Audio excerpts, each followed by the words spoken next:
या पालक वर्गाला काहीसं सावध करणारी खोकल्याच्या औषधामुळे 9 लहान मुलांचा मृत्यू झालाय। मध्य प्रदेशातल्या या घटनेमुळे खळबळ उडालेली आहे आणि यानंतर खोकल्याच्या 2 प्रकारच्या औषधांवर प्रशासनाने तात्पुरती बंदी आणली आहे। तर दुसरीकडे या घटनेच्या तपासासाठी मध्य प्रदेश सरकारने आणि केंद्र सरकारने तपास पथक सुद्धा नेमलेलं आहे। बघूया। खोकल्याच्या औषधामुळे लहान मुलांचा मृत्यू। मध्य प्रदेशातल्या घटनेने देशाचं टेन्शन वाढवलं। 9 मुलांच्या मृत्यूमागचं नेमकं कारण काय?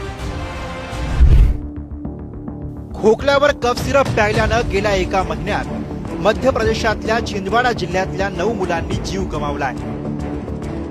जिल्हाधिकारी शैलेंद्र सिंग यांनी कफ सिरप प्यायल्यानं मुलांचा मृत्यू झाल्याचा प्राथमिक संशय व्यक्त केलाय। कफ सिरपमुळे किडन्या निकामी होऊन मुलांचा मृत्यू झाल्याचा संशय। यानंतर संबंधित कफ सिरपवर